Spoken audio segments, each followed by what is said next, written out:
हर युद्ध में एक ऐसा मोड़ आता है जहां से पूरी लड़ाई की दिशा बदल जाती है। आज सवाल यही है कि क्या अमेरिका और ईरान के बीच चल रहे इस संघर्ष में भी हम उसी मोड़ को देख रहे हैं? दरअसल ईरान इस युद्ध को जीतने के लिए नहीं, बल्कि अमेरिका को जीतने से रोकने के लिए लड़ रहा है।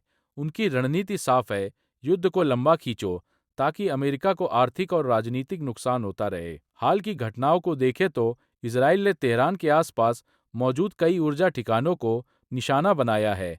रिपोर्ट्स के अनुसार तेल के भंडार, ईंधन डिपो और वितरण केंद्रों पर भारी बमबारी की गई।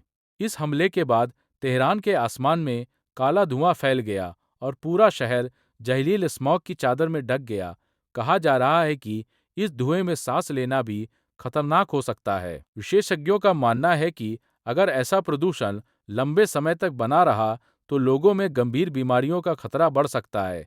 ईरान की ऑयल डिस्ट्रीब्यूशन कंपनी ने भी पुष्टि की कि इन हमलों में उनके कई कर्मचारी मारे गए हैं। वहीं ईरान की रिवॉल्यूशनरी गार्ड ने चेतावनी दी है कि अगर उनके तेल ठिकानों पर हमले जारी रहे तो वे दुनिया भर में तेल की सप्लाई को प्रभावित कर सकते हैं। इसका असर वैश्विक बाजार पर दिखने लगा है। तेल की कीमतें तेजी से बढ़ रही हैं और कई विशेषज्ञ इसे आने वाले बड़े ऊर्जा संकट की शुरुआत मान रहे हैं। कुछ विश्लेषकों का कहना है कि अगर खाड़ी क्षेत्र में उत्पादन और घटा तो तेल की कीमतें और ऊपर जा सकती हैं। उधर अमेरिका में भी पेट्रोल और डीजल की कीमतें बढ़ने लगी हैं।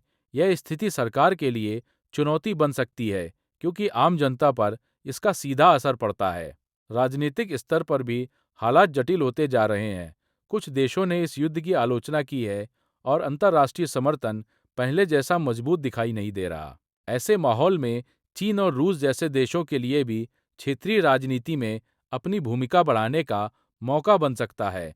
ईरान के अंदर भी बड़ा बदलाव हुआ है। पुराने नेतृत्व के बाद अब नई नेतृत्व व्यवस्था सामने आ रही है, जिसे कई लोग पहले से ज्यादा सख्त रुख वाला मान रहे हैं। इससे भविष्य में बातचीत की संभावना और कठिन हो सकती है। इस पूरे संघर्ष के बीच एक बात साफ दिखाई देती है, यह युद्ध सिर्फ दो देशों के बीच नहीं, बल्कि वैश्विक